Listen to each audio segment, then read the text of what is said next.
marks the momentous occasion of hashtag Code at Home's arrival in India after its success in Europe. Further, I would like to extend my heartfelt gratitude to the Ambassador of France to India, His Excellency Mr. Emmanuel Lenoir, and Ambassador of India to France, His Excellency Mr. Javed Ashraf, for supporting this virtual launch. Next slide, please.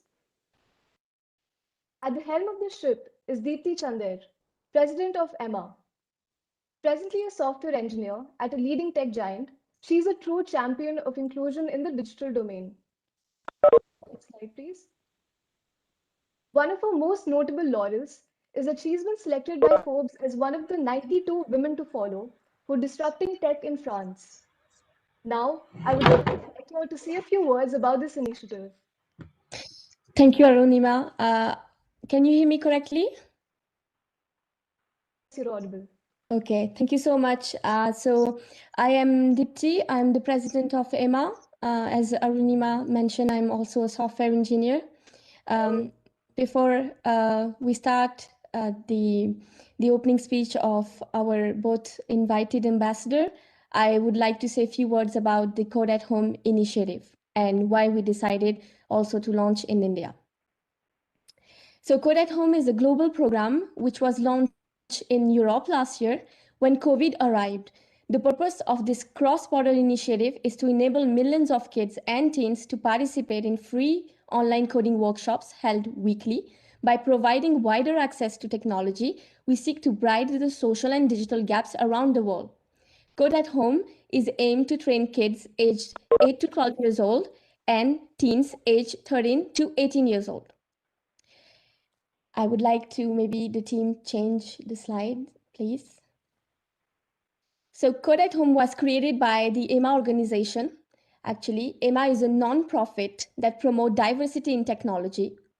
Our coding workshops strive to make the tech industry more inclusive by promoting universal access to STEM.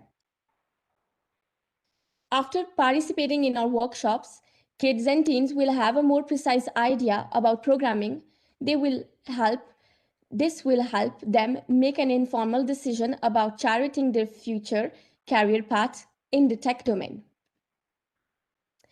During the Code at Home session, we offer a variety of workshops. We introduce kids and teens to different programming languages, such as Python and Swift, and many others that they will be able to discover. They learn a set of logic and creativity skills, which help to develop an algorithm mindset, which is more and more important nowadays. For the teens, as they are much older than the kids, they will learn advanced concepts such as artificial intelligence, data structure, and many others. At face value, these concepts might seem difficult to daunting to approach. But however, with the E-mma team, and of course, our Code at Home workshops are very well designed to playfully initiate it to them. We offer personalized content, for example, for kids between 8 to 12 years old. The workshops are about coding a game in the Scratch language and many other tools that we use. But meanwhile, the teens between 13 to 18 years old will more learn how to code pre-existing games such as Pac-Man, Snake, Flappy Bird, or many general games, many well-known games that we use. In fact, these are the kids which will be learning those concepts through today's coding workshop that will be held just after this panel discussion. I would like to highlight that to make things easier for everyone and for E-mma team and also for the participants, we have developed a Code at Home application that is available today on iPhone and will be available in the coming days on Android phone. So please feel free to download this app by using the QR code which is appearing on the screen and which is visible on your screen. Through this application, I would like to highlight that you can check out the upcoming coding workshops calendars and also to subscribe to them, subscribe your kids to them. And all the details are present in this application. You can register directly on the app to receive the connecting link. And also, in order to keep informed and updated about the coding session, you can also use the website, which is appearing on the slide, e-mma.org/code@home. Finally, going back and giving back the floor to Arunima, I would like to thanks, and I would really personally engage with them and engage in their side. I would really like to thanks all the partners who are supporting us every step of the way, every since we embarked in this tremendous journey about launching this in India. And we would really like with all the E-mma team to say thank you to all the partners who are appearing on your screen. Without you, without your help, this launch and this event won't be possible. So thank you so much for working with the whole team and making this possible. For people who are looking at us and companies and everyone who looking at us and willing to partner this event, please feel free to contact us after this event at contact@e-mma.org, and also to contact us through our website. Thank you so much, and let's the event begin. And I'm giving back the mic to Arunima. Thank you. Thank you for that succinct overview of the project and the new #CodeAtHome app. We're happy to have His Excellency Mr. Emmanuel Renault, Ambassador of France to India. He began his career in 1997 at the Ministry of Europe and Foreign Affairs and has been posted in India since 2019. I would like to call upon Mr. Emmanuel Renault to address the gathering. The virtual stage is all yours, sir. Thank you very much. I'm delighted to be with all of you today and to see again my counterpart in Paris, Jawed Ashraf, who is doing a tremendous job also to push digital connections between our two countries.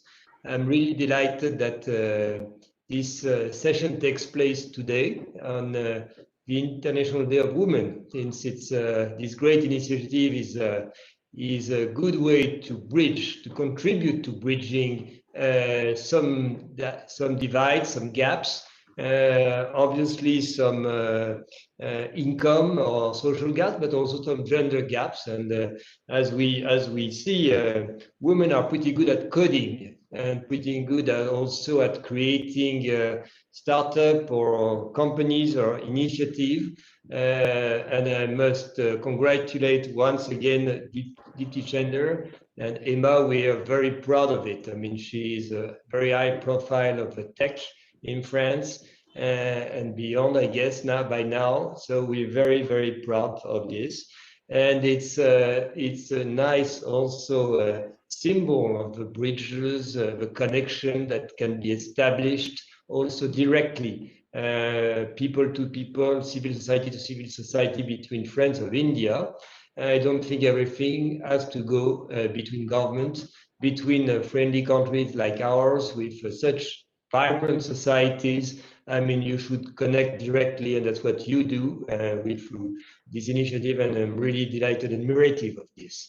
Of course, coding is a lot, means a lot, not just about the ability to code, which can be useful, but also the ability to solve problems, the ability to understand better the technology, the environment, and I'm sure that you're going to provide a useful and incredible addition to the universe of 1 million kids you're going to train at coding. So I'm really delighted. I congratulate you warmly. I'm really looking forward to see this session evolves, and really I'm sure all of you are going to have a lot of fun doing that. Thank you, and good luck for this initiative. Thank you. Thank you for that illuminating speech, sir. Next, I'm proud to share we have amongst us Ambassador of India to France, His Excellency Mr. Javed Ashraf. A 1991 batch IFS officer, Mr. Ashraf took charge as India's envoy to France last year. I now humbly request Mr. Javed Ashraf to share his thoughts. The virtual dais is all yours, sir. Good morning from Paris and good afternoon to everyone in Delhi. Ambassador and my good friend and counterpart, Ambassador Emmanuel Lena, doing an extremely dynamic imaginative and innovative approach to diplomacy and to building India-France strategic partnership. Particularly delighted to see your enthusiastic support for what I think is a very important initiative in a really broad-based strategic partnership that we have. And as you've just said, it is not just about the governments working together. It is about our youth, about civil society, about our businesses, and every sector of our section of our societies working together to build this partnership between two great democracies and two great strategic partners. Also delighted to see today our Director General of FICCI, my good friend Dilip Chanoy. Thank you for your support. And I think FICCI coming into this initiative really will give it an extraordinary reach and access and a great deal of strength. So thank you for your support to this initiative as well. And now, Deepti Chandra, I've met you. You have been absolutely impressive, extraordinary. I mean, at this young age, you've made such a huge impact, not just as a professional, but also in showing compassion, sensitivity, and devotion to a cause that is going to be extremely important going ahead. And I'll come to that briefly. But today, we're also celebrating the International Day of Women. And we're celebrating what I think has been one of the great transformations of the past several decades, which is the success of women's fight for their rights for equality, justice, dignity, and opportunity. In fact, this is really one of the great success stories of the past decades. But it is today also a reminder of the journey that still lies ahead in making our world fairer, more just, more equal, more inclusive, particularly with respect to our gender disparities and the baggage and the entire accumulated burden of history that continues to be a challenge, especially for women across the world in diverse ways. But again, when I look at young women like Dipti Chandra, today I see Arunima Rao here, who is the anchor. These are people who inspire us to believe that the world will change to a fair and an equal world. And today, it is going to be a particularly important factor as we enter the digital age. And really, we have, in the course of the past 3 decades, in a short time, traveled a long distance in transitioning from what was an industrial age to what is today the information or the digital era. And it is changing everything, the way we live, work, consume, produce, entertain ourselves, communicate with each other, even commute, or the way we even produce and consume energy. It is redefining society, politics, governance.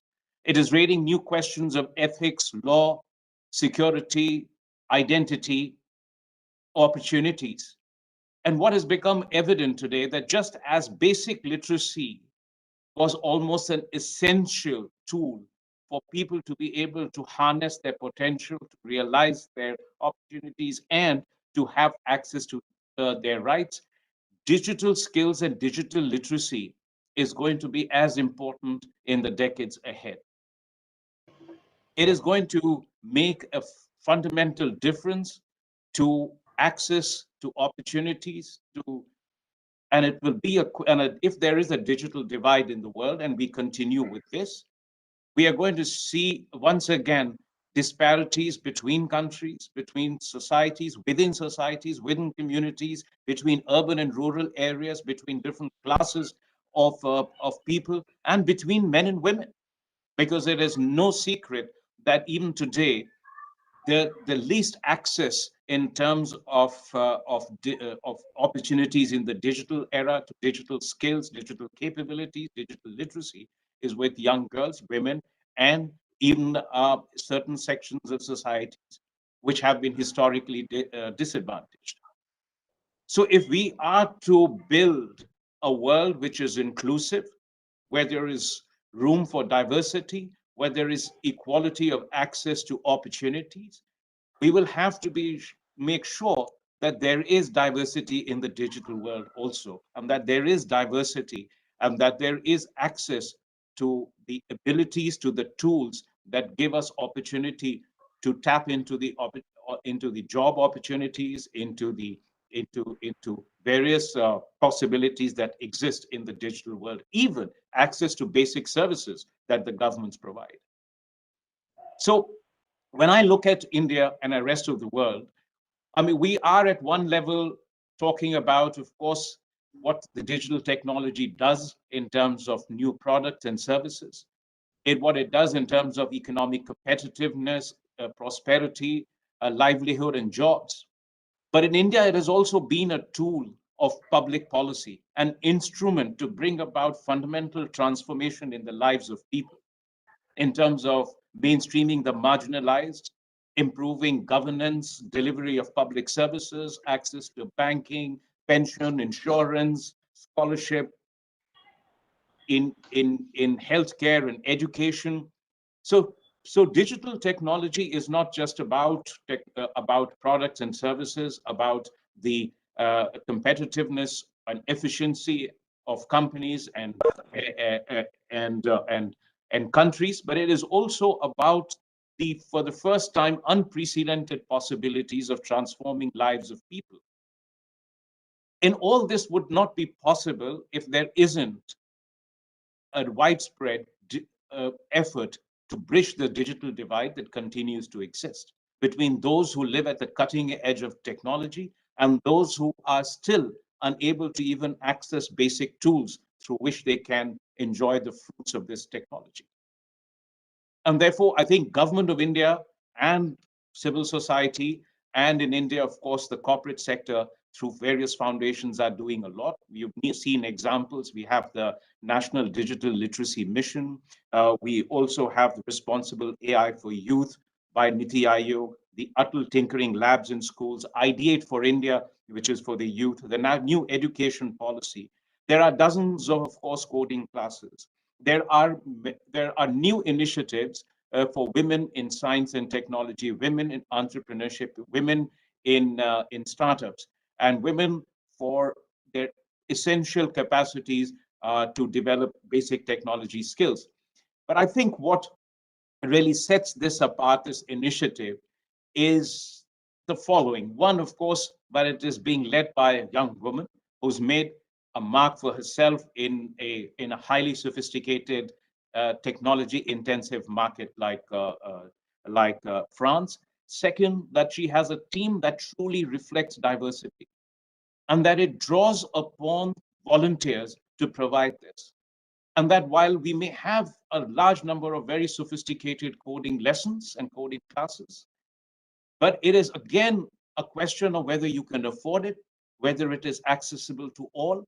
But here is an example where your economic means, where your current abilities or limitations will not be a barrier to learn how to code, to become on an equal footing with those who might be from a more privileged background or have better access to these tools. So I think this is a fundamentally transformative initiative. The third important aspect in this is that it is multicultural, that it exists, it shows that there is something universal about skills, that there is something universal about aspirations, and there is something universal about access. And for example, I mean, they are present in, in, in Africa, they're present in Europe, they're working with communities that speak different languages, but have common aspirations and common vision and common dreams. And then finally, it is something to me, a very, very beautiful symbol of what youth of India and France coming together can do for themselves, for the world, and for what they can bring in terms of access to new opportunities and open the door to new possibilities for a whole generation of youth that stands at the cusp of a new digital era, but waiting for the doors to open to them, just as it has for the privileged few. So, Dipti, thank you very much for this wonderful initiative. Thank you, Ambassador Emmanuel Lena. I know how enthusiastically you have backed this, and it is once again a reflection of the imaginative approach to diplomacy to FICCI and to all the other sponsors who have stepped into this. Wish you all the best. I might also join one of the classes because I know you have coding for adults as well. So thank you very much. Thank you so much, Mr. Ambassador Emmanuel Luna and Mr. Ambassador Javed Ashraf. We will be happy to welcome you. I'll personally come to the office to deliver the coding session anytime. Thank you. Sir, your words are most enlightening. Thank you so much. On that high and positive note, I would like to now kickstart the panel discussion.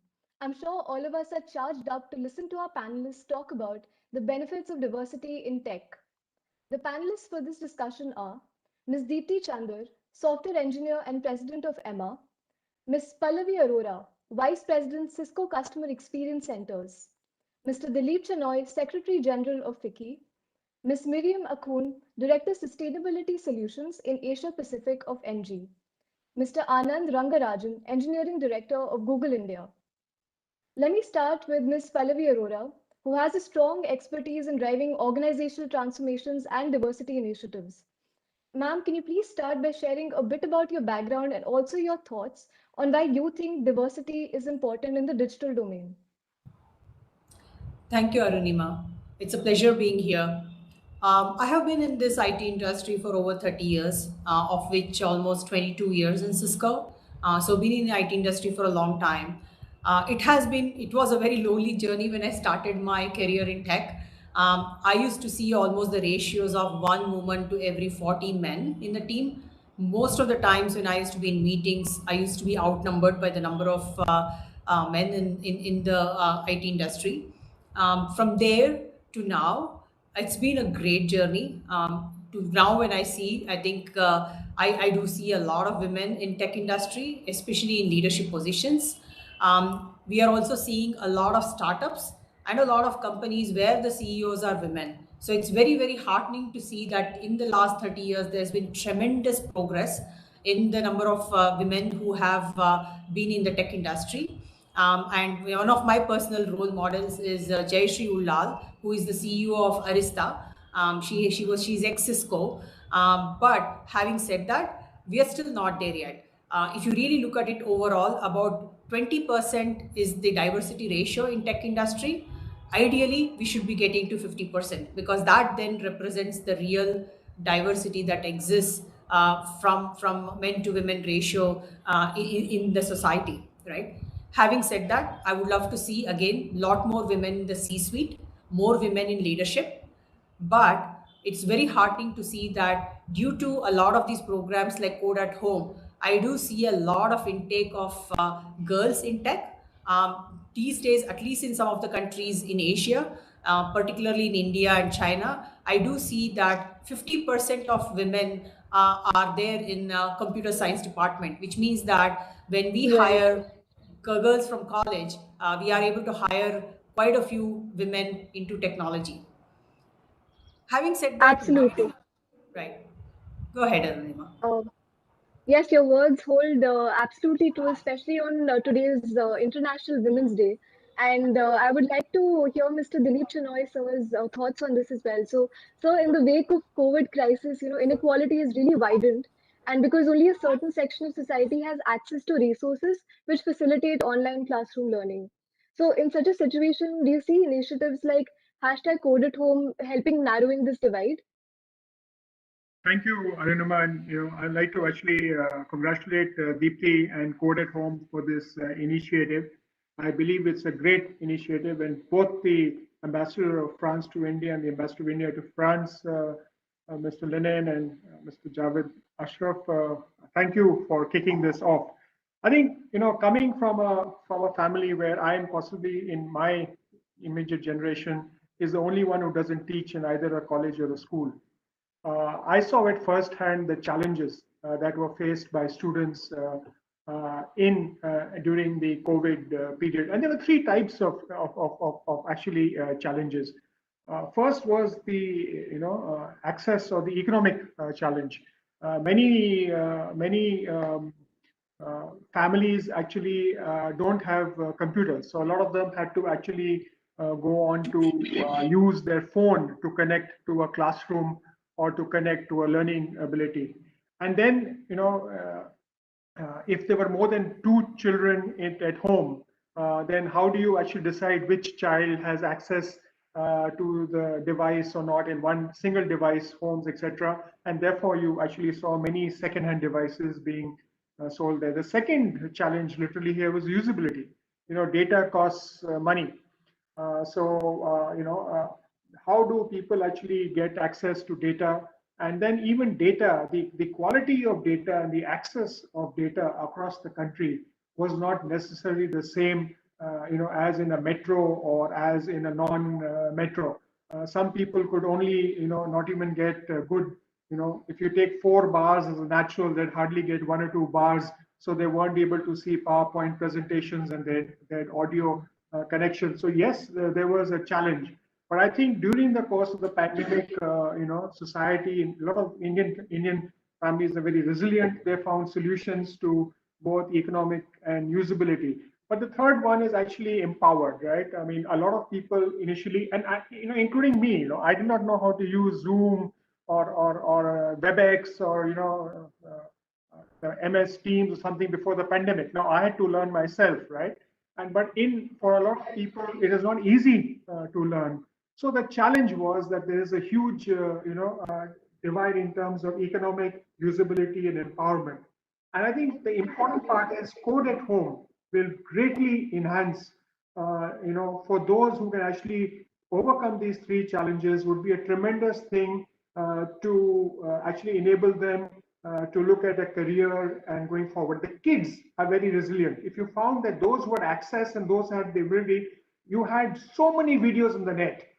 People who were teaching dance, people who were teaching cooking, people who were teaching instruments, people who were teaching singing, and they were not necessarily professionals. There were a lot of young people who managed to actually do that. And if you can enable this code at home to happen, then it'll be great. I completely agree. You've put forth 3 very pertinent challenges, and I'd actually like to bring in Miss Miriam Akun also into the discussion. Miriam, often lack of diversity has been attributed to being a recruitment process challenge. However, people are now coming to realize it's maybe a pipeline issue as well, with students, who are learning how to code, not being from diverse backgrounds. So, what are your views on this? Uh, Thank you, Arunima. I think that's a very good question, and I think that brings us back to the question of representation, right? Because if you don't know anyone around you who studied coding, if you don't know any female who studied coding, if all the people around you who studied coding are from a different background, well, if your teachers are not pushing you to explore this as an option, then it's very difficult to project yourself into this sector and to consider this as an accessible opportunity for you. And so I think there is a need to raise the awareness around this sector, and I think that's what E-mma is currently doing with this initiative, and to help young women, teachers, and also the wider community understand what are the options and to operate a shift. And the more you will have representation of women and of a diverse background in the tech sector, the more, that will have an accelerating effect and impact. And the more women or young professionals you would see joining this sector.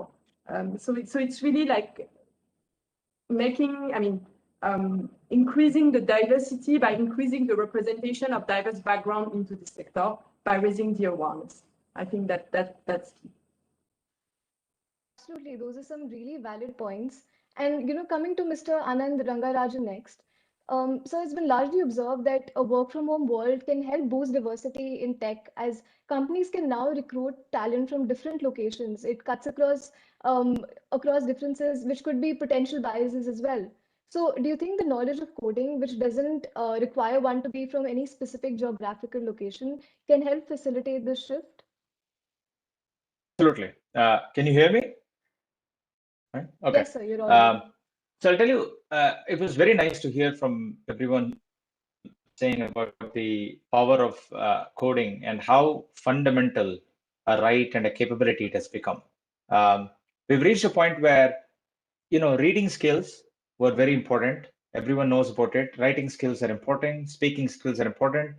Coding skills are going to be just as important. And the beautiful thing about coding is the amount of knowledge you need to be able to work with computers, to understand logic, right? Most people, when you talk to children who are like literally 5, 6 years old, you can discuss logic with them. You can tell them what you tell to a computer. If you do this, you get to do this. Can you go around this building 5 times? Counters, for loops, controls, everything is easily understood right from 5 years old. So it's easily possible for these people to understand what it takes to program other hardware devices, right? And the beautiful thing about coding is that it is a skill that will work all over the world. It is a skill where your native mother tongue or your language is not a hindrance, right? The language which the computers understand are things almost every person in which with whatever mother tongue they have can relate to quickly, right?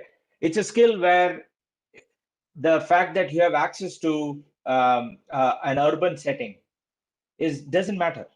If you can express your ideas in a working program, it can run anywhere, right? I mean, this is an amazing skill, and I feel we've reached a point where it can liberate lots of people who cannot move physically from place to place. We knew that this skill was so capable, but now with this COVID pandemic, there are companies which have moved with lots and lots of people in various cities working together to build products, right? And this is like if you wanted to do this experiment for a small number of people, right, there might have been a lot of resistance, but now COVID has forced this experiment on massive companies, right? And we are actually seeing how well this is amazingly liberating, because there can be people in so many tier 2, tier 3 towns who don't need to move to these hubs to necessarily for these opportunities. They can work from their places, right? So I genuinely think this is a huge opportunity to go over the diversity barrier, to tap into talent wherever it is, to frankly, I think I'm almost convinced at this point that this might even open up the market to not just rely on people who have degrees. This could be like a 10th grade student, a 10th standard student could now actually compete with 5 years. And I genuinely feel this is a Absolutely. huge opportunity to have an expansion in the economy. Yeah. Yes, sir. Thank you for underscoring about how it's such a tremendous opportunity. And finally, Ms. Deepti Chander, having worked in large MNCs like Google, Microsoft, AXA Global, I'm sure you're aware of the nuances which differentiate diversity from inclusion. So, do you feel this sensitization should start from an early age? Thank you, Arunima. Absolutely. So this is exactly what we're doing with this launch of Code at Home. I would like to maybe highlight the fact that we really make a difference between is inclusion, diversity the same? I would definitely say that if you bring inclusion, then automatically you're gonna have diversity. That's the basic thing to understand. And regarding your point, how we could do that, being able to touch at the earlier age. Anand mentioned very well that at the age of 6, you can learn with kids the logic basic things, which is super important and which will help them to shape their understanding and the most challenging problems they will face in the future. And even on the daily basis time, when they're facing any kind of problem, they know how to react because they're going to develop a logic mindset. And this is through Code at Home, what we want to do and what we want to develop. And making accessible at the earlier age, that would have a biggest impact in reducing the lack of diversity we're already having in technology, which was mentioned since the beginning of this discussion panel and conference has started. So Code at Home gonna help, of course, training those people, training those kids and teens, but it's also gonna help to develop another mindset on the fact that inclusion must be and should be the priority of technology in order to help the product to be equally used, because as we know that 50% of the population today do not have access to internet and do not even see and use those technologies and those devices that we are having and we are using every day. So to make everyone including in that, we first need to be representative of the society and to represent it through the technical skills we can give them and give that at the earlier age. Thank you. Definitely. Those were some extremely enlightening thoughts and very inspiring. So now before this panel discussion draws to a close, I would like to have a quick rapid fire round. Each person has a minute to share a brief message to young boys and girls who are watching this live stream right now and who wish to get into tech. So let's start in reverse order. Ms. Chandar, would you like to start?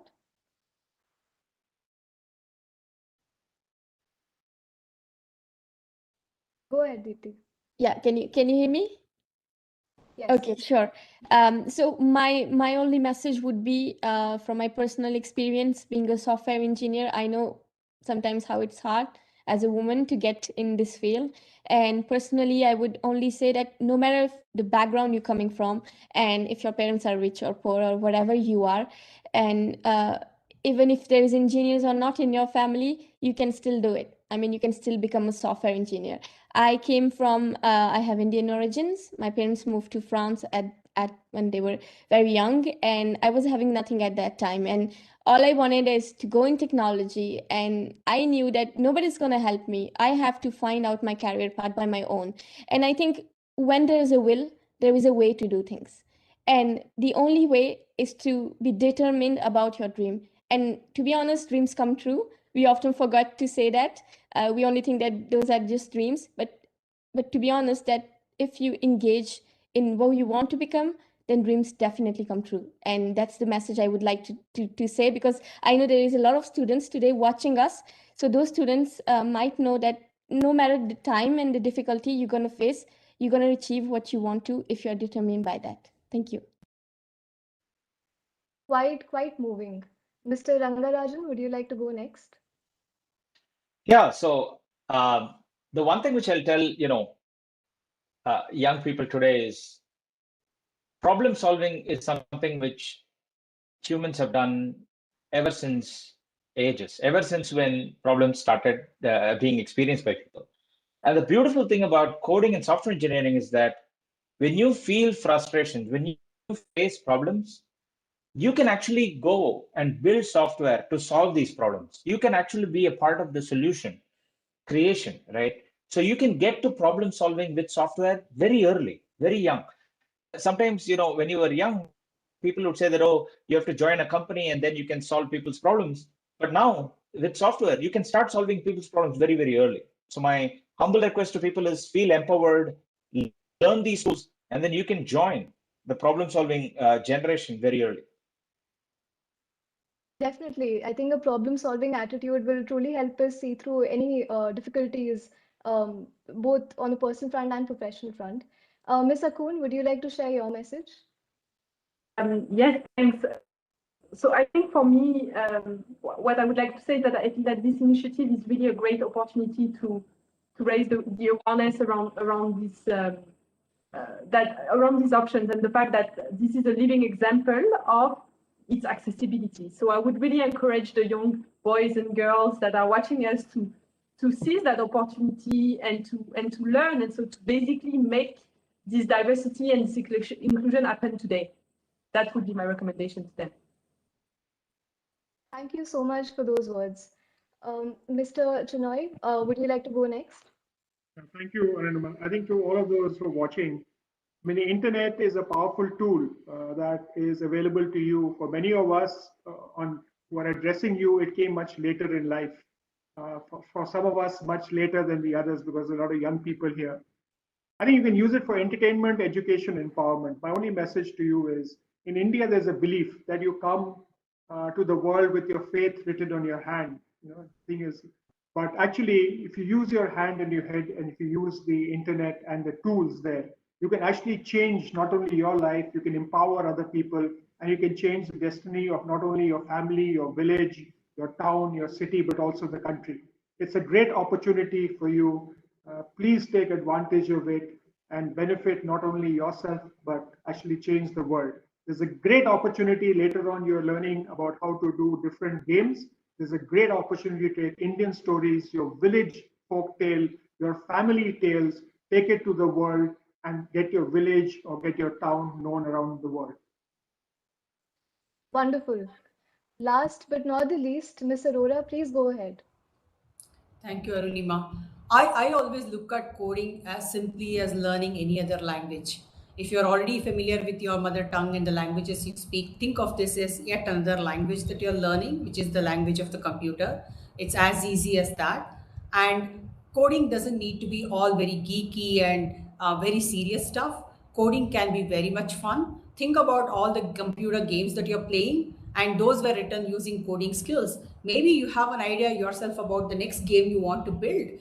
You have an idea about the next simulator you want to build, right? It is, you can bring all your aspirations into reality by actually coding and developing that game that you would want. And imagine if day in and day out, what you are going to be doing is testing various games, and that becomes part of your day-to-day working, how fun the work can be. So it's very much fun. So see what you can do to learn at least one coding language and get online. Absolutely. So, owing to the paucity of time, we'd like to wrap up the panel discussion now. On that note, I would like to thank all the speakers for joining us today. I hope the exhilarating rapid fire round kept everyone on their toes. Each panelist has given us tremendous insights about the benefits of diversity in tech. Definitely plenty of food for thought for all the viewers.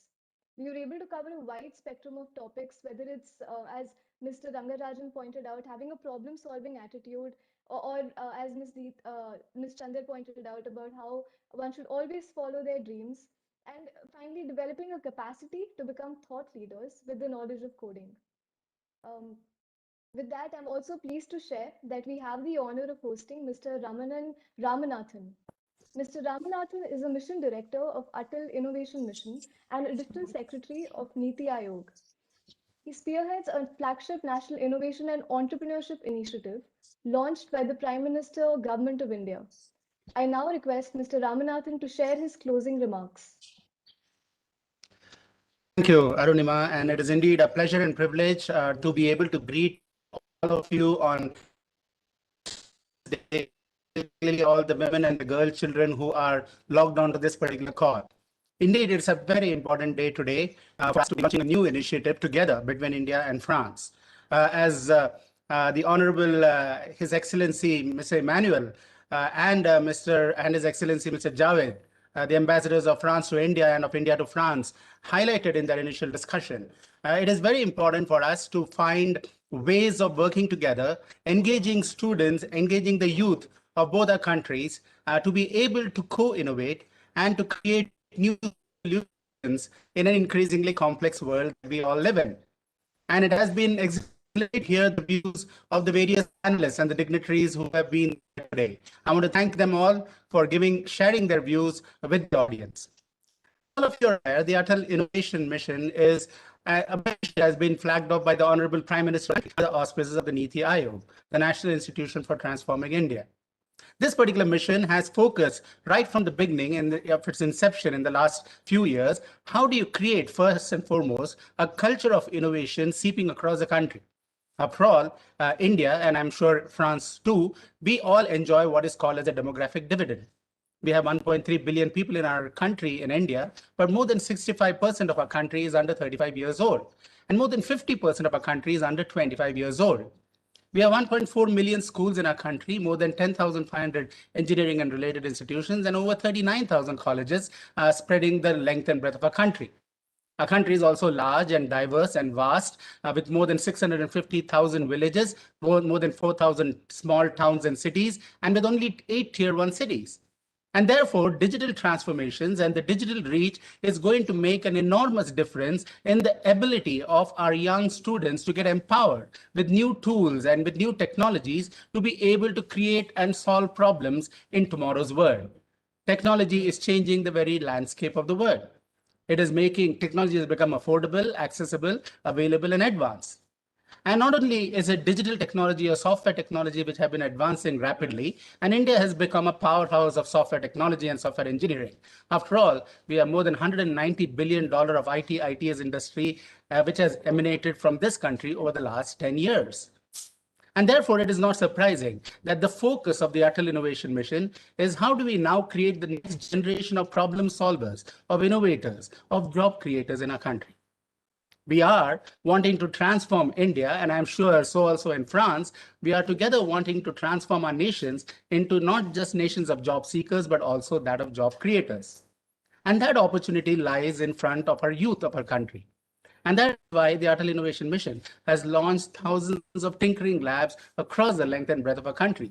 We have more than 7,000 Atal tinkering labs, giving access to more than 3.5 million students for the latest of technologies through do-it-yourself kits. Technologies like 3D printing, robotics, IoT devices, miniaturized electronics, augmented virtual reality, do-it-yourself kits, which enables young children from these schools to be able to look at problems they see in and around the community they live in, and they are able to solve these problems using technologies. And therefore, over the last several years, we have had an amazing spurt of innovative thinking and problem-solving mindset being inculcated in our young school students between grade 6 to grade 12. In the last tinkering marathon that we ran, we had more than 50,000 students participating in creating innovations, software and hardware innovations, because today there is no innovation which is diverse of either hardware component or a software component. And therefore, this particular initiative comes in at the right time. During the COVID-19 crisis, between March of last year to date, Atal Innovation Mission launched a series of what we call Tinker from Home modules. These were to engage our young students in their houses or in their homes to be able to still tinker with, dabble with, and learn new technologies. Technologies like artificial intelligence. We launched a basic and an advanced AI step-up module. We launched game development modules for the young students so that they can start developing games rather than just playing games at home. We launched digital creativity and skills modules along with some of our partners. We then launched 3D design so that you can design artifacts which you can then print on your 3D printer. And we also launched app development modules for the children to learn. And therefore, the Code at Home initiative, by which Ms. Dipti Chander, a software engineer and the president of E-mma, has launched between the two nations, is an absolutely fitting theme at this point in time. 70% of our Atal tinkering labs are in girls and co-educational schools. 70% of them are in government-aided schools. Software engineering and coding can be learned today because it is no longer as complex as it was when it started. We have plug and play modules. We have modules like Python and script writing and so on and so forth. So it has become very easy for young students to learn how to put together mobile apps or even websites or web applications quickly together because of the power of advances in technology and tools available for coding. Coding is no longer bothersome or a boring exercise. It is a very interesting play of how do you put together, like a Lego kit, different modules or different elements of a piece of program together and make them all work together.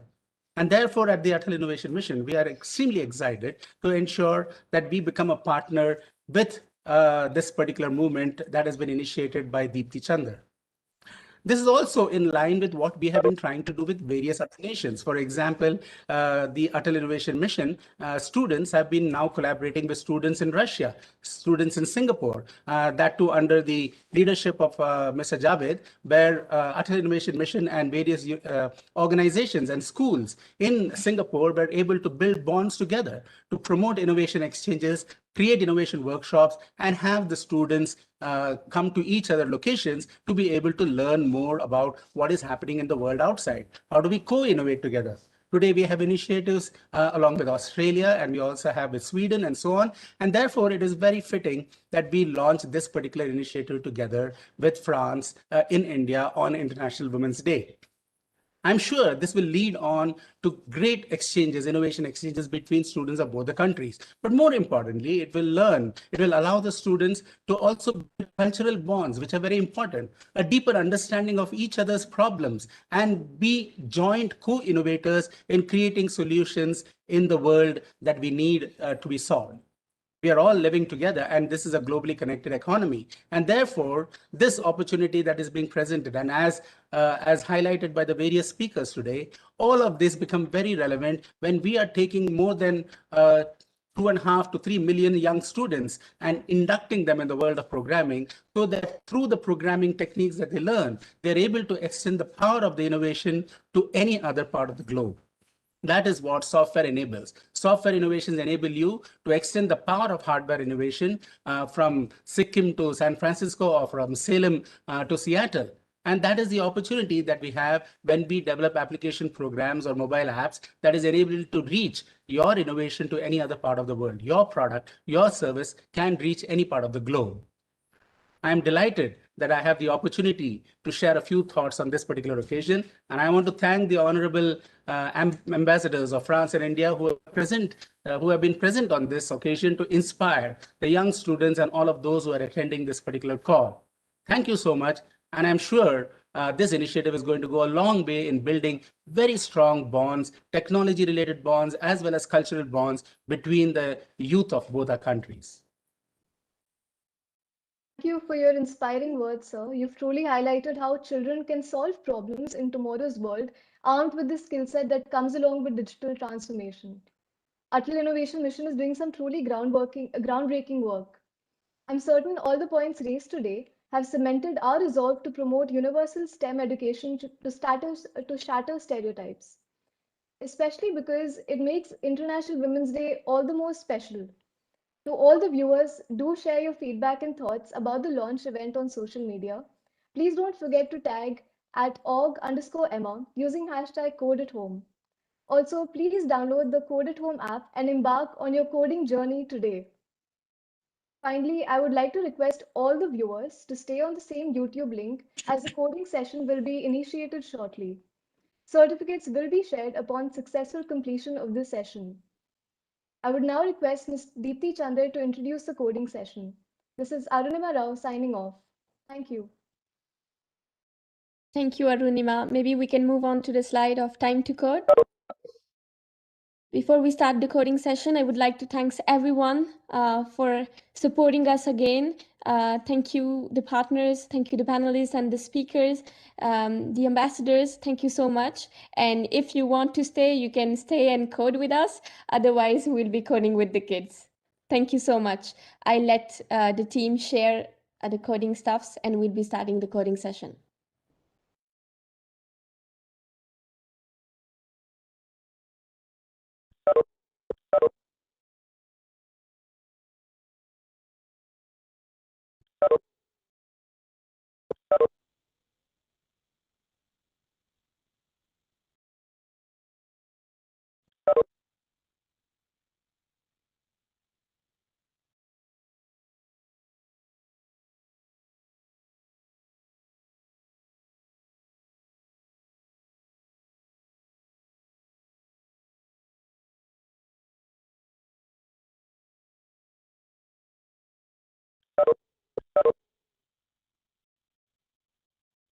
So, are you seeing what I'm typing here?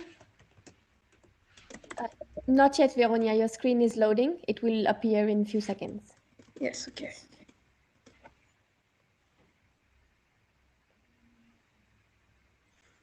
So thank you, Dipti, for this introduction. And as you said, so it's time to code. Could you tell me, please, when the screen is been sharing? Sure. For the moment, it's loading. Yes.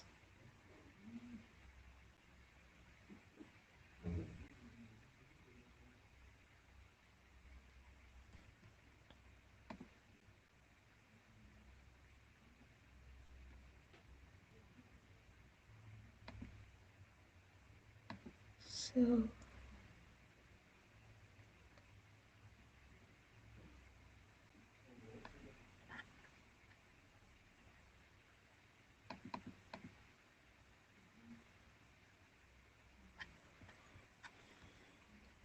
Veronia, you can try again, yes, to share your screen. Yes. Oh, yes.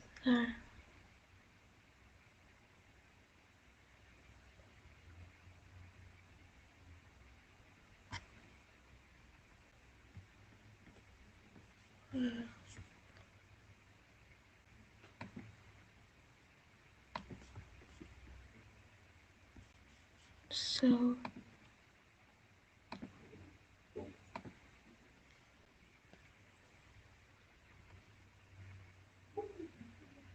Yes.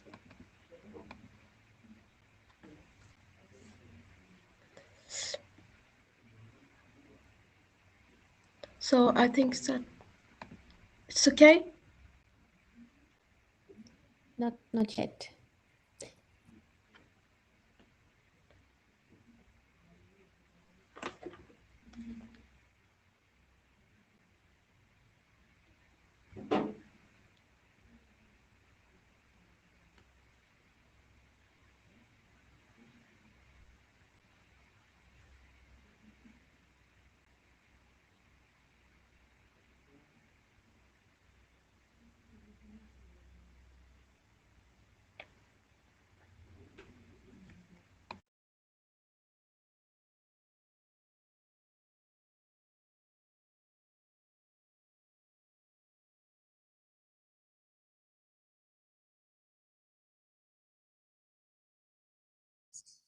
Thank you, Antoine. We able to share to see your screen now?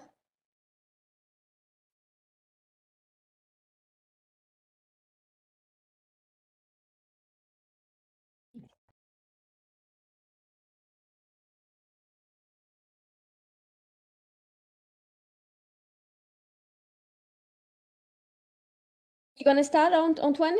Are you ready?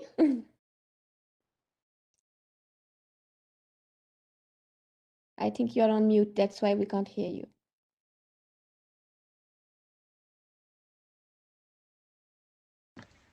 Antoine, could you please go to the fiddle, the GS fiddle, please? Yes, good. Okay, So, perfect. Yes. Veronia, perhaps we can start by introducing the content, and then we will be doing the coding. So Antoine, can you go back on the content? And so we introduce the content, and then you guys can carry on.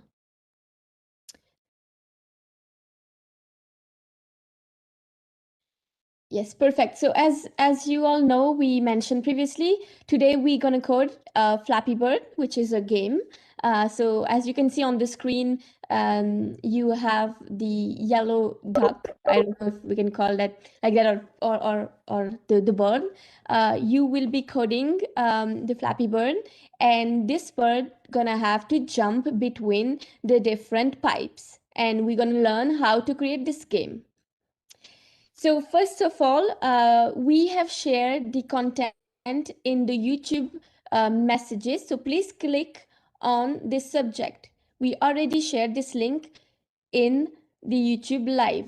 Please click on that. Once you have the subject, as Antoine is sharing on his screen, once you have this PDF open, you will have to open the GS file. So the GS file is the one you're seeing on the screen of Antoine, and this will help you to code, and you have to use the GS file. You have to open the GS file link. The link was posted on the YouTube chat. Please open the link. So once you've opened the link, as you can see on the screen of Antoine, you have the GS file editor, which is open. So let me just quickly introduce the GS file, and then we can start the coding.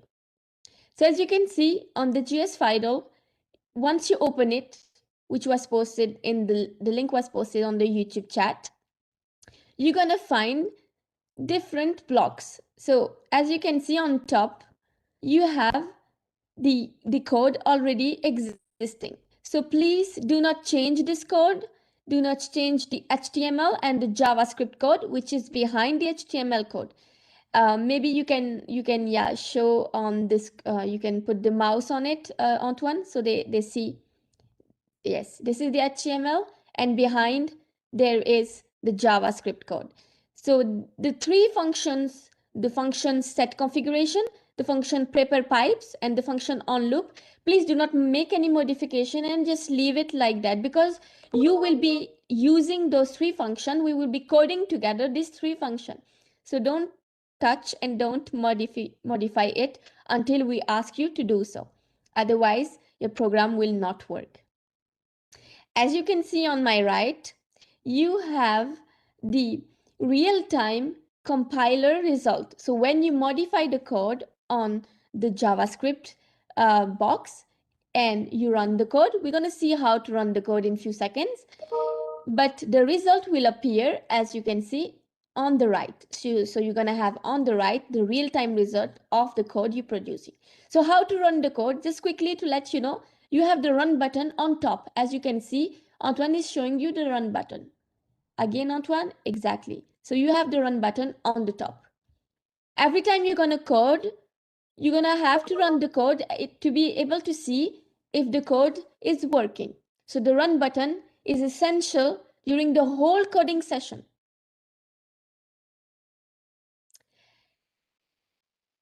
I hope everyone got all the links open. And just to inform you that we will be coding at the same time as you will be coding. So please look at what we're doing. All the examples and all the explanation will be giving to you on real time. So please code with us and code at the same time. Just one last thing. As you can see on the top, you have a setting button.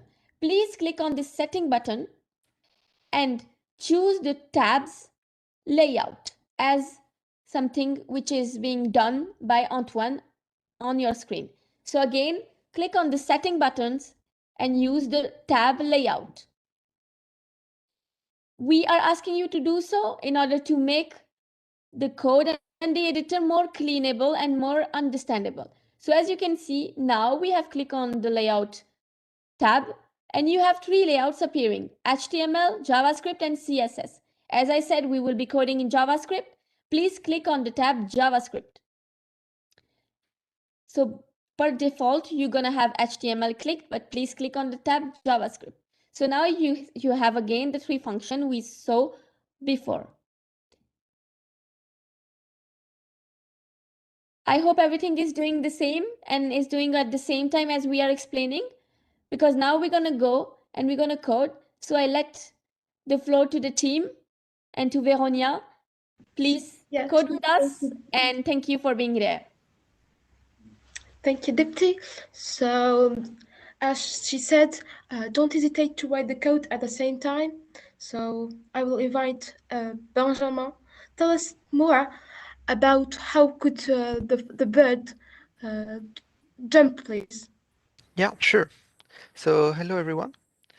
We will start by please try to run the actual game. We will see what we have for now. So if you run the game, you will see that the bird is going down, but you can do anything. And the first thing we will want to add to our game is to make you able to make the bird jump with by clicking on your game using your mouth. So for that, we will write a condition. So you will have to first do the basic of how you write a condition, and then we will see what we will put in it. So please, you can type if, the word if, space, you can open and close parentheses, and then at the end of the parenthesis, you can put another space and open brackets. Okay, perfect. You can, yeah, okay, perfect. Between the two parentheses, we will put the condition of our if, and between the two brackets, we will put the code we will have to execute if the condition is completed. So as an example, here we want to activate some code if we click on our mouth. So that's what we will write between the two parentheses. So you can put the word input dot activate pointer with a P in caps. Activate pointer, perfect. Dot is down with the D in caps too. We use caps to show the separation between words, because we can't put spaces between words when it's a single thing. So this line will say that if you click on your mouse. So if we click on your mouse, we will activate some code which won't be used if we don't click. So here we will want to put the code which will make the bird jump. So you can just type jump, parenthesis again. You can put less 2050. We put a negative numbers because in code, the top of your screen is smallest number, and the bottom of your screen is the biggest number. So here we will want to make the number smaller. So that's why we will put a negative number. And yeah, don't forget the semicolon at the end of this line. So we'll try to understand this code once again. If we click on our mouse, the bird should jump. Now you can press run, and you can try to click. Looks like it works.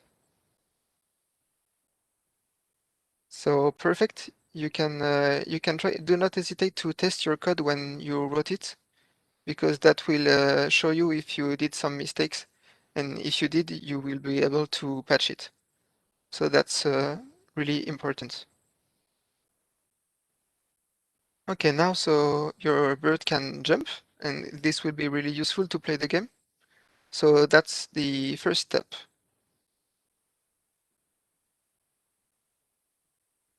Thank you, Benjamin. So after we have done by letting the bird jump, how do you think to add some obstacles to the bird to do a better game? So for this time, we have chosen a green pipe. Jeremy will tell us more about this part. Jeremy, are you here? Yeah, I'm here. Do you hear me? Yeah. Okay. So now our Flappy Bird knows how to jump. We will add pipes in our game. We will add pipes at the top and pipes at the bottom of the screen. In order to do that, we will code two functions inside the prepare pipes functions. So go in the prepare pipes function, yes. First, write add top pipes. I just wanted to highlight something. Sorry, Jeremy, Veronia, and the team. We getting some message from kids that it's going very fastly. Can we just slow down? And the thing we mentioned, the first part that was mentioned by Benjamin, maybe Benjamin, could you re-explain again? And then Jeremy, you take back the mic. Is it possible? Thank you so much. Yeah, sure. You want me to re-explain the entire step? That's right? Absolutely, absolutely. Okay. So we wrote two important lines. First, we made a condition, which means the code which will be in the condition will be activated only if the condition is completed. So the condition the condition means if you click on your mouse with your mouse on your game, I mean. So the code we will have just after on the line 21 will be used only if you click on your mouse. Else, the code will just be skipped by the computer. And this code will make your bird jump. And this way, you will be able to reach the top of your screen to try to dodge the obstacles in the game. Like that, exactly. And if you don't click on your mouse, the jump code will not be activated by your computer, so your bird will not jump, and you will just reach the floor like that. Is it more clear? Thank you so much. We can move on. Okay, so in this part, we will add pipes on the screen. So there is pipe at the top and pipe at the bottom of the screen. In order to do that, we will add two functions. The first function is add top pipes. So you have to write add top pipes like on the screen with parentheses at the end of the line. Okay, So these functions, when add top pipes will be called, pipes at the top of the screen will be added in our game. Now go on a new line and write add bottom pipes.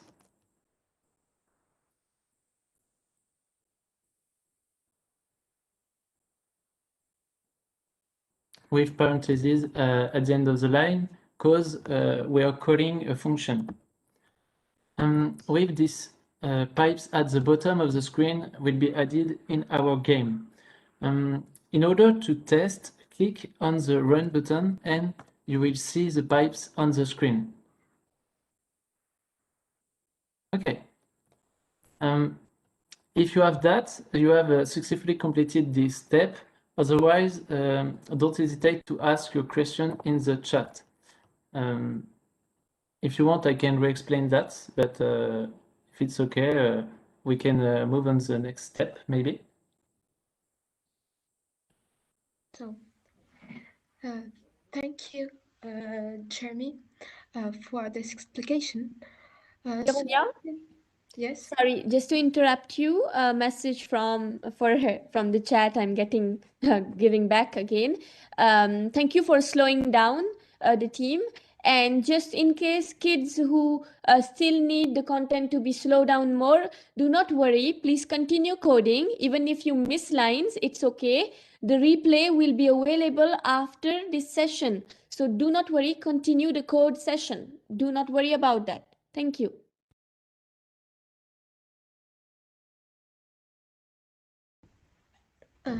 Yes, so we have a Flappy Bird and many pipes superimposed. So let's put some spaces between the green pipes. To do that, we have to use two functions. So we're gonna start writing in the function which is called set configuration. Yes, this one, line 2. So you can go to the line 4 and you have to write set spaces between pipe. So set and each the second and the third word would have capital letters in the beginning. So between space between EEN pipe. Yes, exactly. And this and because it's function, so what we have to put after it, so we have to put a parenthesis, as you all guessed, and so this function allows us to put spaces between the pipes. So feel free to put the spaces do you want. So let us try by putting 400 or 100. And let's see, could you please run the game, please? Yeah, so it's better, but it's not what we want, because here all the pipes are together. So could you put 200, please? Oh, it's better, but it's very, very, very easy. So because you're all champions kids, so could you put 400 and run the game, please? I think that's when it will be okay. Oh, yeah, it's more difficult now to play. So another thing, this game you know that the bird is in the pipes is always in the same place with the same heights. What do you think by modify the heights of each pipe by using another function and always in the same function that's called set configuration? This time we're gonna write the function which is called set pipes random gap. So set pipes with an S random gap. Sorry, And Veronica. It's too yes. fast. Okay. Can you slow down, please? Yes, sure. So right now we have done together the function that allows us to put spaces between each pipe. The green pipe, I'm talking about the green pipe that you see. Could you please circle it, Antoine? The green pipe in the image in the game. Yes, this one, those one. So we wanted to separate the pipes to have to have a difficult game, or a game which is more cool to have. So the next step would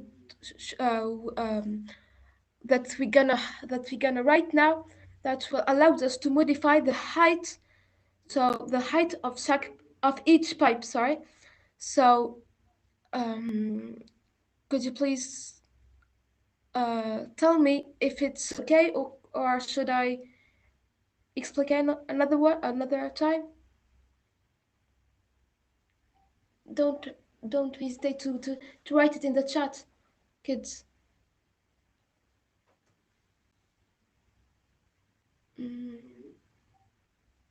Thank you, Veronia. You can move on. Yes. And maybe slowly, because we're getting messages that it's too fast. Thank you. Okay. So now we're gonna modify the height of each pipe. So to do this, we're gonna use a function which is named or called set pipes random gap. So this function allows us to modify or to change the height of each pipe. So could you please, because it's a function, as you all guessed, we have to put a parenthesis. So in this function, we have to put the maximum height that we want. So this function will give us a random number. For example, if we put 10, the function will choose a number from 1 to 10, and it will print in the game. So please, Antoine, could you run the game, please? Yeah, now we are seeing the pipes are not equal. So some of them are small, some of them are big. So this is because of the 10 that we put it in the function set pipes random gap. So if we change this number by putting another number, for example 5, the height of each pipe, the computer will choose a number from 1 to 5 to each pipe.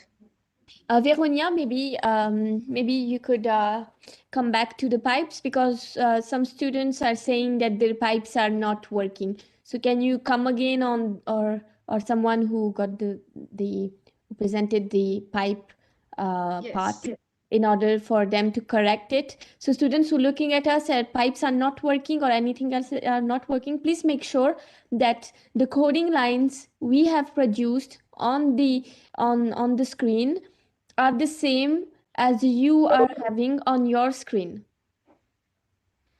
So kids, make sure that at the line 12, you have an add with the small letters, top the T in the capital letter, pipes with a capital letter, and make sure that there is a S in the word pipes.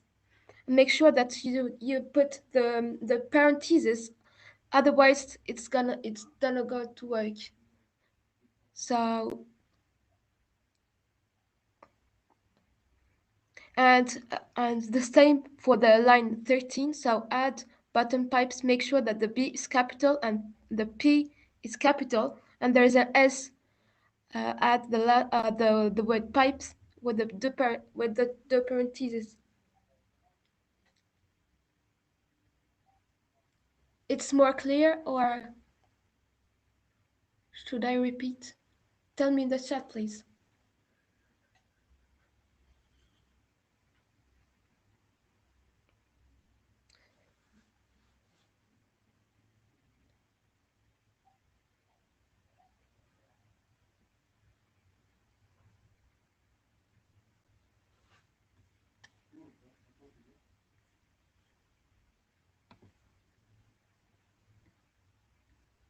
Okay, so kids, we're giving you a few minutes to see if the code which is on screen is the same as you are having.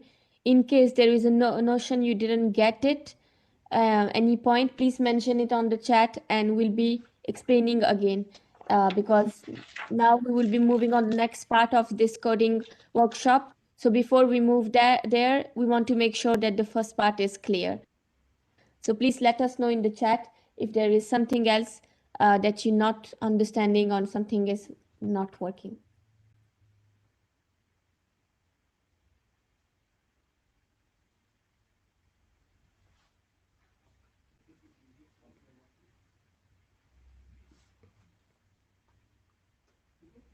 And don't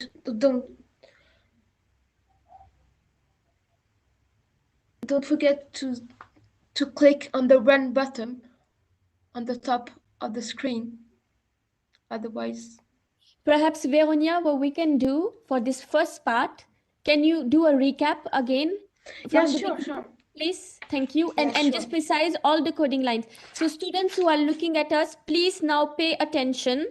We will be saying again the whole lines we put in the coding content here on your screen since the beginning. So please follow up again. We will be saying whole the content again.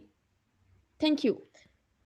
Yes. So at the beginning, when we started to code, we started by the line 24, 25, 26. So in those lines, what we did in the beginning, if you remember, we haven't we had only the little bird in the screen or in the game. So we wanted the bird to jump. So what we did, we made a condition which tells the computer, if I clicked in the mouse, I want that the bird jumps up. So what we did, we have written input point active pointer dot is down. So if I click in the mouse, I want the bird to jump up. So and then we had the part with Jeremy that uh, that was to add pipes in the game. So the line 12, what what it did for the game, it adds top pipes in the screen. So this function there's two different functions to add pipes on the game, the top one and the bottom one. So as you see in the screen, um, we have now the add top butter pipes and not the bottom ones. So you can decomment and rerun the game, and now we have the two pipes, those who are in the top and those who are in the bottom. So you can feel free to add them or to remove them. It's as you want, and um,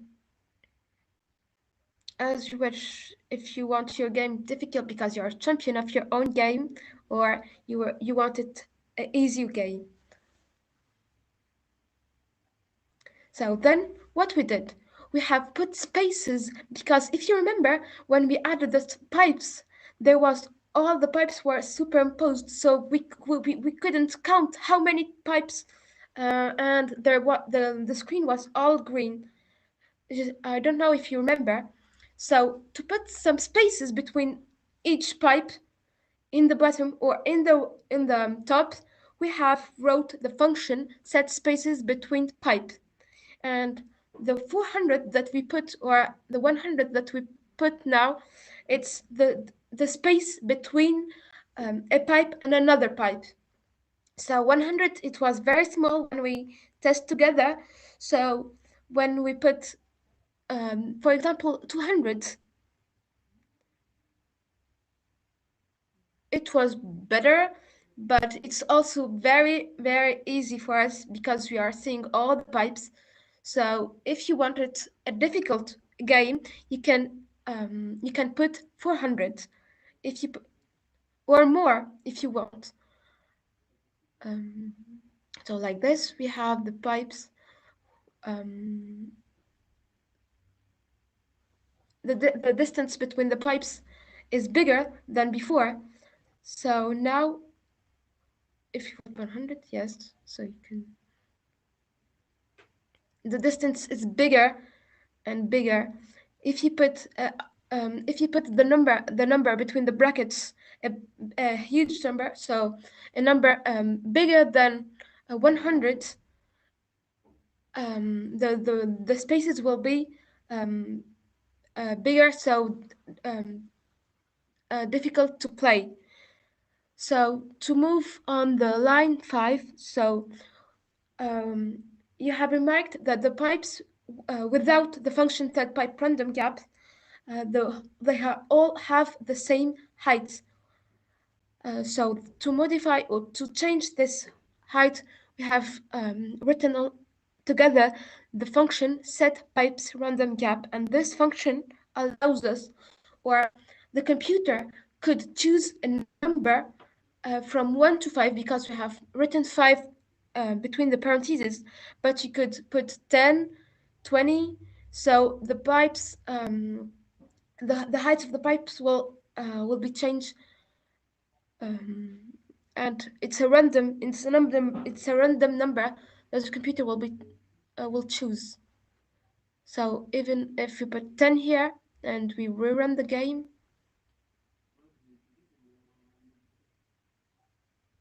so do you see the pipes are more difficult, and there are some pipes who is too small and other of them who is too big.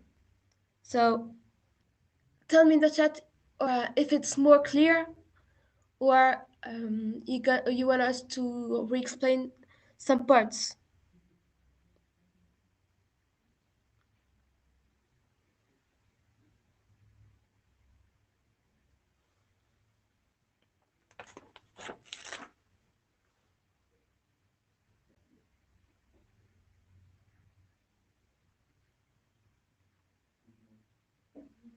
Okay, good. I'm seeing that there's some children who is breaking and some else no, but precise what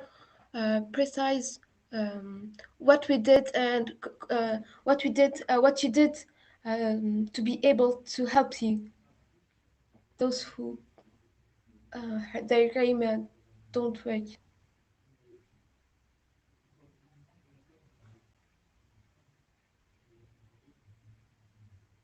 Clear.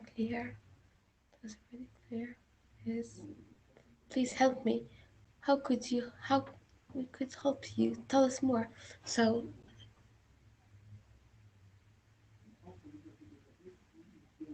not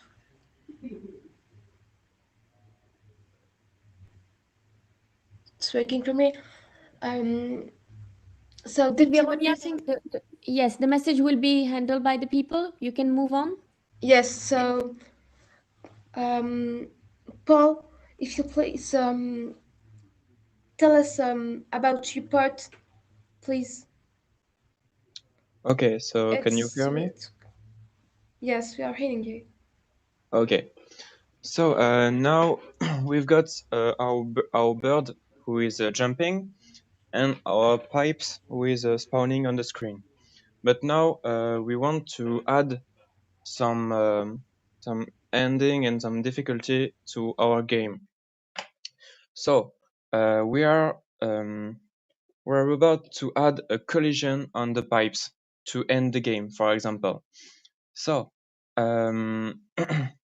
you at the end of the prepare pipe function, you will add the following line. So pipe collides with birds.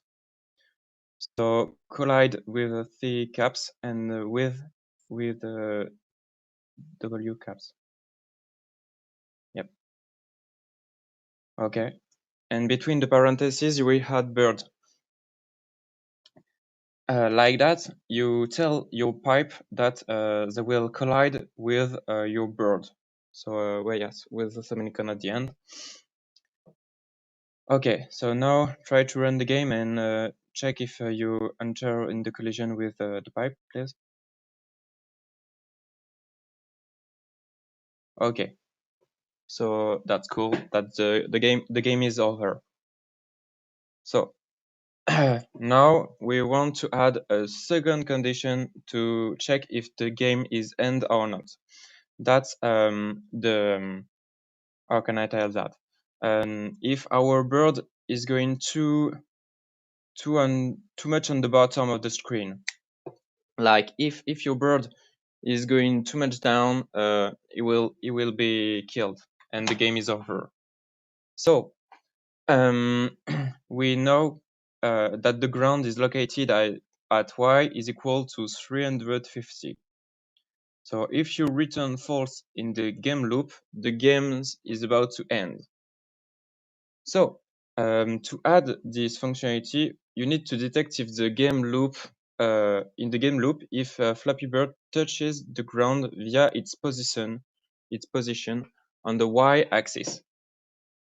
So on the onLoop function, you're about to add if between parentheses.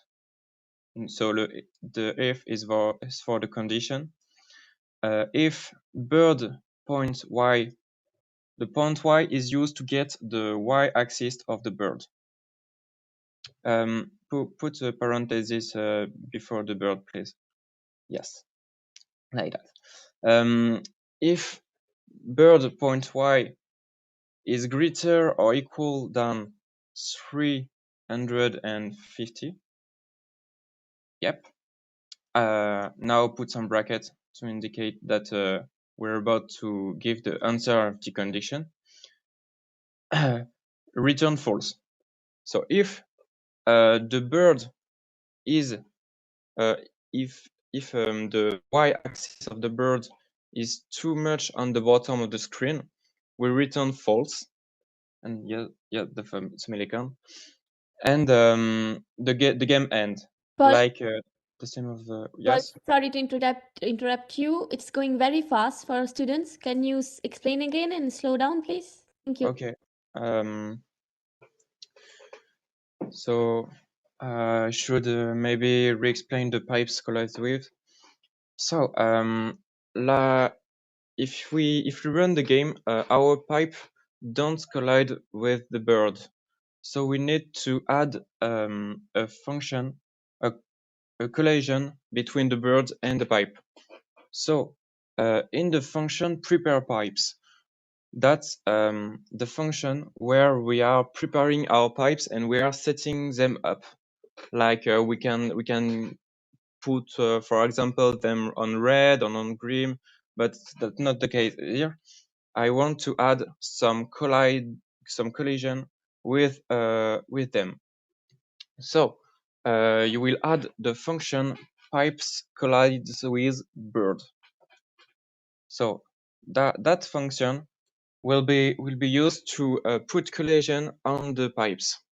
And if you add collision on the pipes, when your bird is about to enter in the pipe, the game will end because there is a collision between them. So that's for the collision with the pipes. And now we need we want to check if you touch the ground, the game is lost too. So in order to add this functionality, we need to detect in the game loop if Flappy Bird touches the ground via its position on the y-axis. So we on programming, the y and the axis position are based on the left top corner on the screen. Like on the left top corner of your screen, it's 0.0. And we know that the ground is located at y is equal to 350. So we can check our y or bird position on y-axis. Like if it is greater or equal than 350, we know that the bird is under the screen, so it's out of the game, so the game is over. So we want to add a condition to explain it to the code. And the condition is the following. If between parentheses bird point y, and the bird point y is used to get the y-axis and the y position of the bird. So if bird point y is greater or equal than 350, so now I've just initialized the conditions. I've tell the code that the rule of the code, like if your y-axis is greater than or equal than 350, you will return false. So in the bracket, you will put return false, and don't forget the semicolon at the end of the line. Like if we return false, the code will know that the game is over, and if the game is over, the on loop will stop. So the rule, yeah, okay, and now the code, that's game over. Is that clear like that, or should I repeat?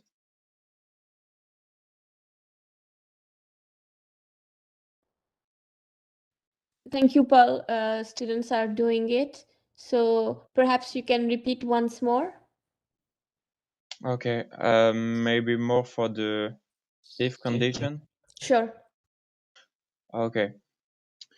So we know that the ground is located at y is equal to 350.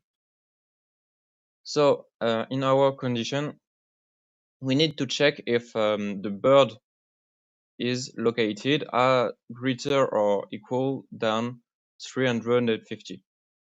So we will write on the line 30 to 32.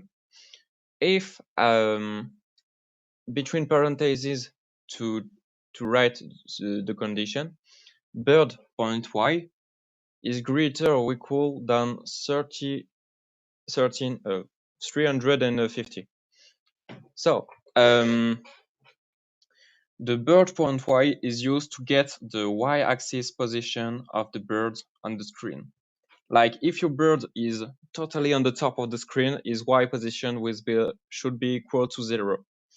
And if he is on the bottom of the screen, his y position should be 350. So we want to check that if our bird is on the 350 position, we want to end the game. So we will return false, because on the loop game, if we return false, it indicates that the game will not be continued, and the game will stop. So it should stop the game if you do that.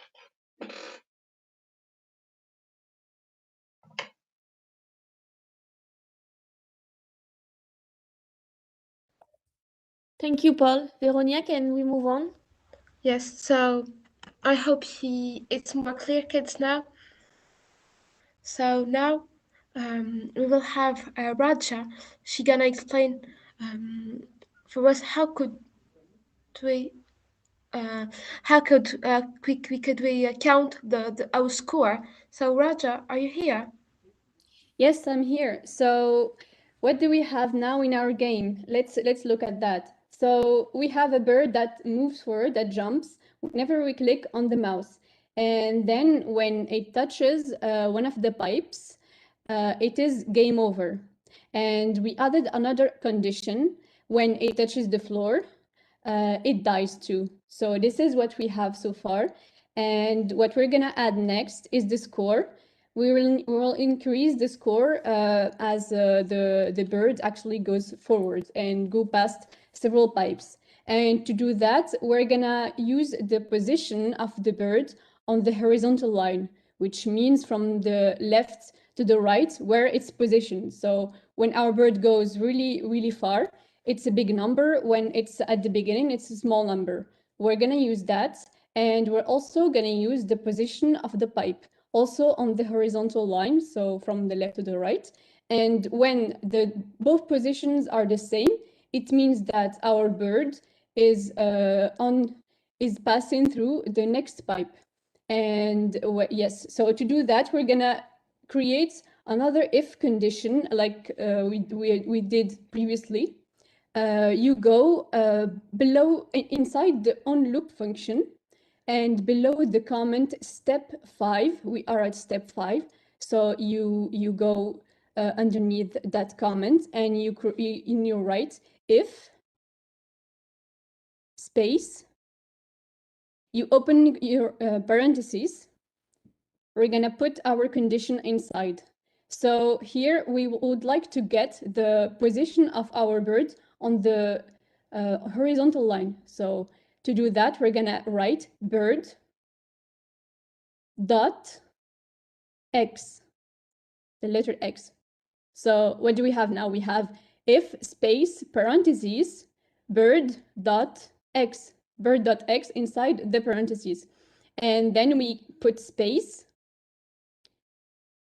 always inside the parentheses, and we're going to compare it to the position of the next pipe.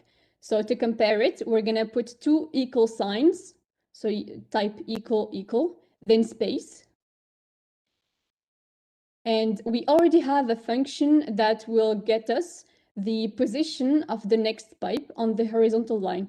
Its name is next pipe position.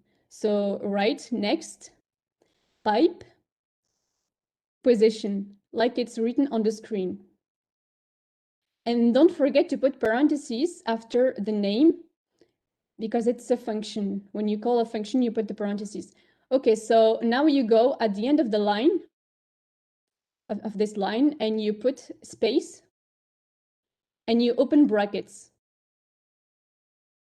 You put brackets, and inside those brackets, we're gonna put our code that will be used whenever the bird is passing through pipes without and it isn't touching it. So what we're gonna do is increase the score, and to do that, we already have a function called set score. So type set score with the big S. Yeah, perfect. You open parentheses, and we write score space plus 1. And don't forget at the end of the line to have a semicolon. Okay, so what does our line do? It set the score of our game to the current score plus 1. So if our current score is 0, when our bird passes through a pipe, it's gonna be 0 plus 1, so 1. So here, click on run, and then you see at the top right, you have the number that increases. Tell me if it's the same thing for you, and if I explain too fast, tell me so I can explain again. You can say it in the chat.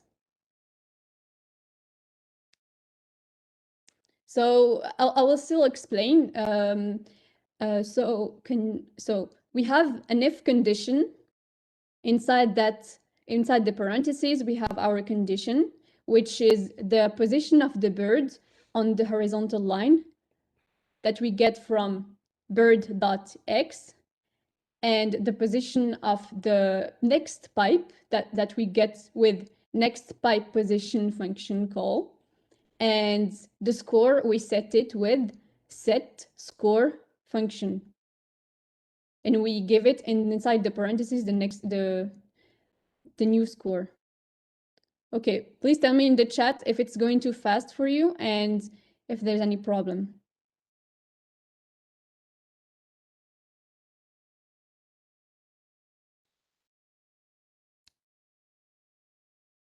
And in case you are struggling with some previous steps, you can still look into the replay that we're gonna post on YouTube, and you're gonna do the steps one by one.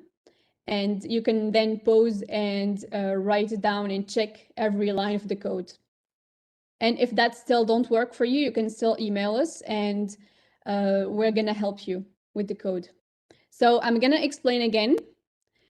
To get the position of the bird on the horizontal line, which means where it's positioned from the left to the right, we're gonna use bird.x. Can you highlight bird.x? Yes, so this part. And to get the position of the next pipe, we use the function next pipe position. And don't forget the parentheses. If you don't put the parentheses, it's not gonna work. And then when this condition is true, so when the position of our bird on the horizontal line is the same as the position of the next pipe, then we're gonna set the score and add it and add 1 to it. So we set score. If our score is 3, it's gonna be 3 plus 1. So it's gonna be 4.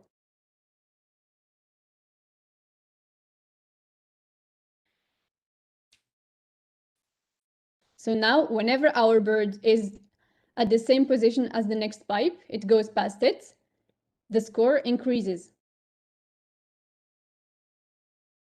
It's always the previous score plus 1.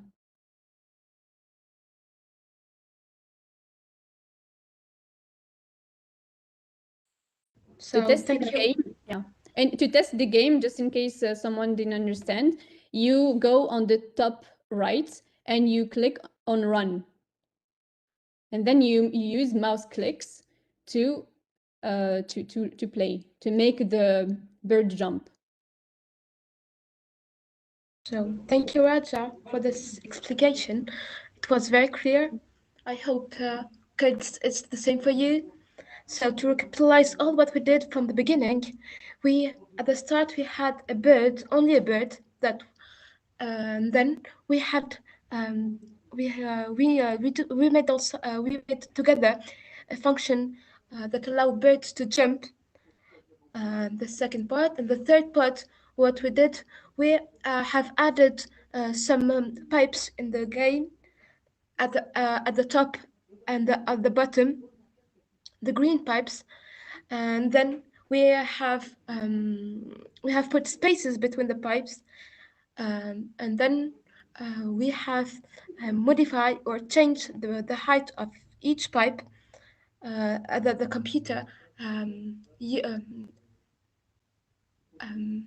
put a random number for the height of each pipe, and then we worked on the loop of the game. So in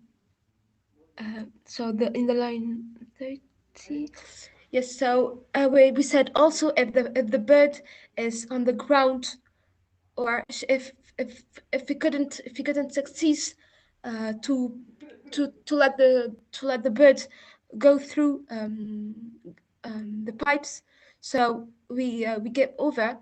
And then the last step that Raja explained that was to count the score. So we have done together then the whole game. I hope, kids, that was interested for you, and it's more clear now. Otherwise, email us. We're gonna help you more. So Dipti will tell us more about the certificate and how could you get it. Dipti, Sure. are you here? Sure. Yes, I'm here. So all the students listening to us, please pay attention for 2 more minutes. I'll ask Baptiste to share his screen. Baptiste, can you share your screen?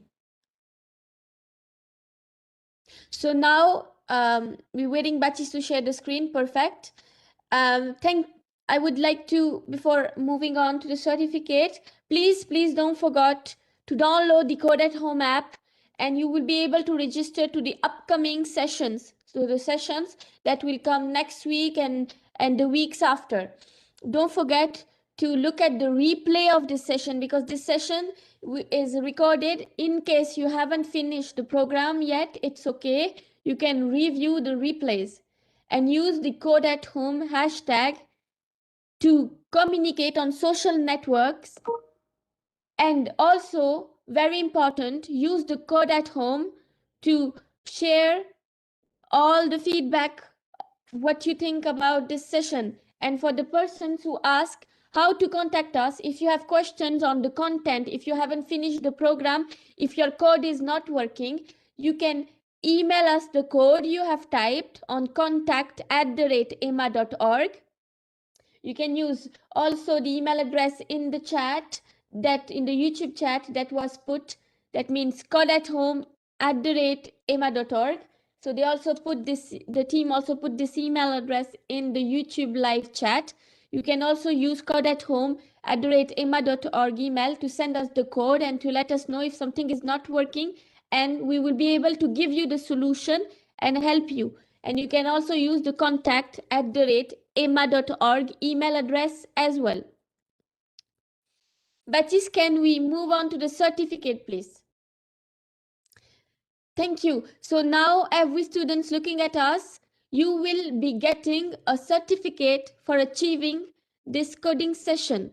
So we have copied the link of the certificate platform in the YouTube chat. Please open this link. Open the link certificate.emma.org.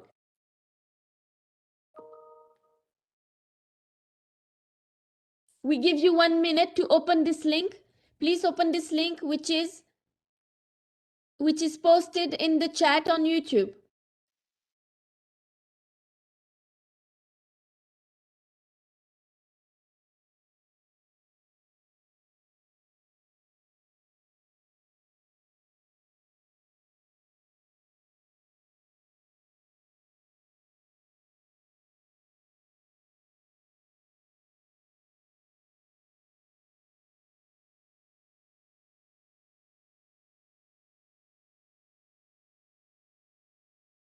So the link for the certificate was posted in the chat. Please open this link, certificate.emma.org, the link you're seeing on the screen.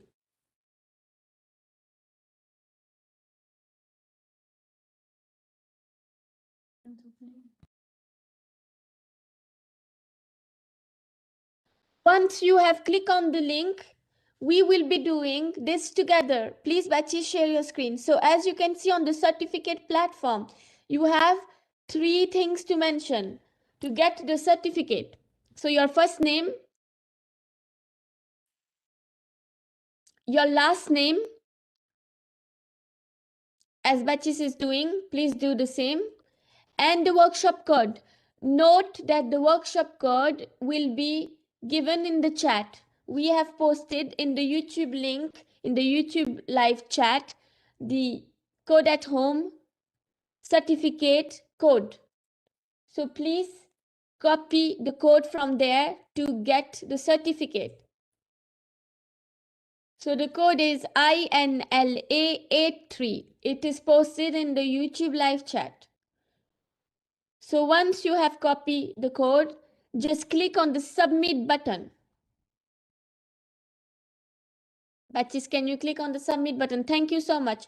Please, students, listen to me carefully, 2 minutes.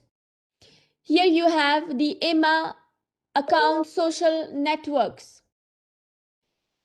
Please share your pictures while coding. Share your pictures while carrying the certificate with us by tagging us on Instagram, Facebook, Twitter, and using the hashtag code at home. Please share your pictures with us by coding this session.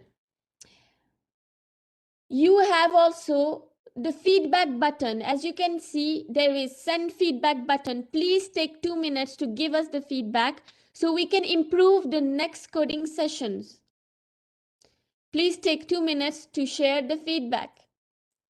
And as you can see, on the same certificate platform, you have your certificate personalized with your name. So you can download your certificate by clicking on the button download my certificate. So now you have the certificate which will be downloaded, and you can also share picture of you holding the certificate and tagging our social networks so we can reshare your pictures, and also using the hashtag #CodeAtHome.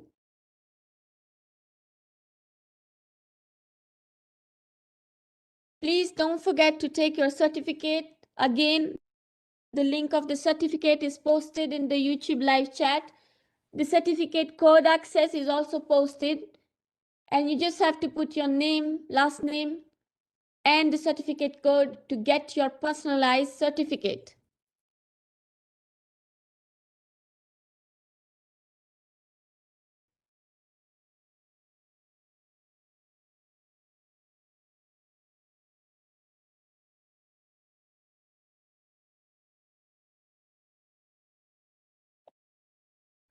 I hope everyone is downloading their own certificate.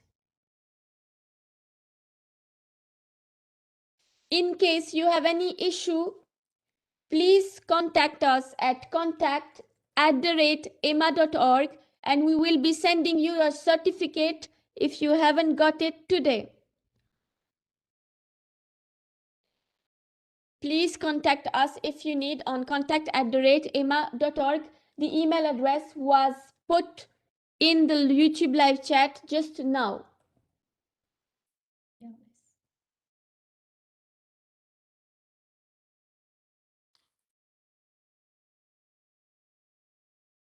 If you also need any help for the coding session, if you're having error in the coding session, please also send your code at contact@emma.org. Don't forget to give us your feedback on the top of this page of this certificate platform. You have a button, as you can see, send feedback. Please don't forget to give us your feedback. Note that this coding session will be available on replay, so you can do again the coding subject, and also send us an email at contact@emma.org if you need more help, or if you are blocked on the content, or if you're having errors in the game. Please feel free to contact us after this session. And don't forget to take your certificate. Please note that there is going to be sessions in the coming weeks.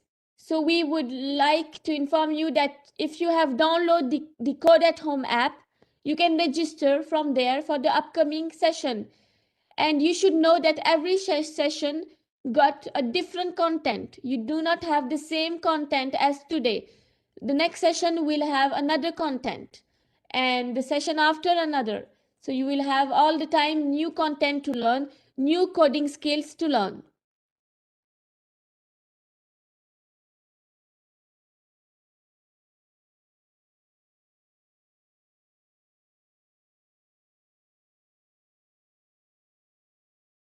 Don't forget to share your pictures while holding your certificate or coding. We will be happy to see that you are enjoying these sessions and you are enjoying #CodeAtHome initiative, and we will be sharing back again.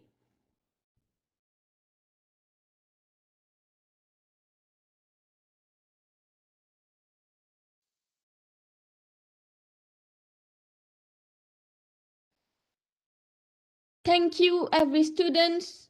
If you have any question, again, reach out to us.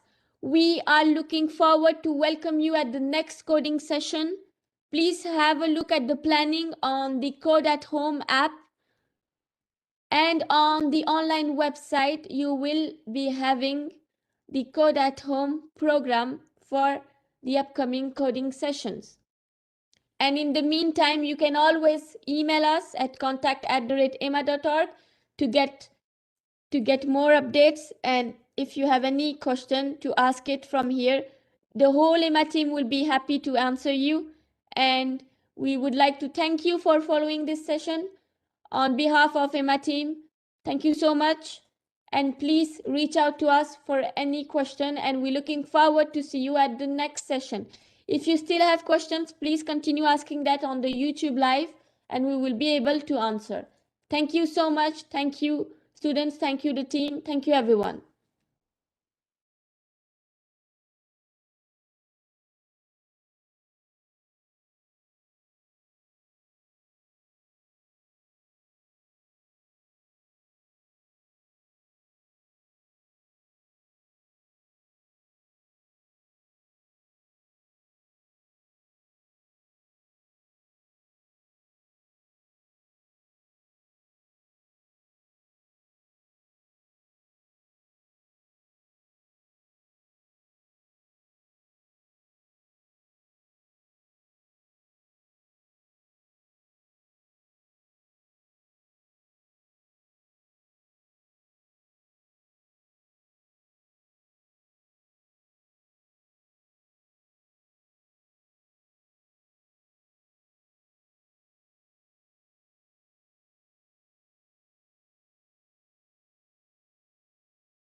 We will be closing the session in 1 minute. Please don't forget to download the app, and you will have the other coding session available on the app or directly on our website. You have the planning on e-mma.org/code@home. As you can see on the screen, you will be having the upcoming coding session planning. So please go on e-mma.org/code@home page. You will have all the upcoming sessions. Don't forget to download the YouTube app. Sorry, to download the Code@Home app. As you can see on the screen, and contact us for any question at contact@e-mma.org. Please don't forget to send your pictures to us, to put it on the social networks and tag us and tag the Code@Home hashtag, and we will be sharing your pictures. We will be happy to see you, and we will be happy to know that you have coded with us. Please share your pictures with us and share also your pictures holding the certificate. Thank you so much.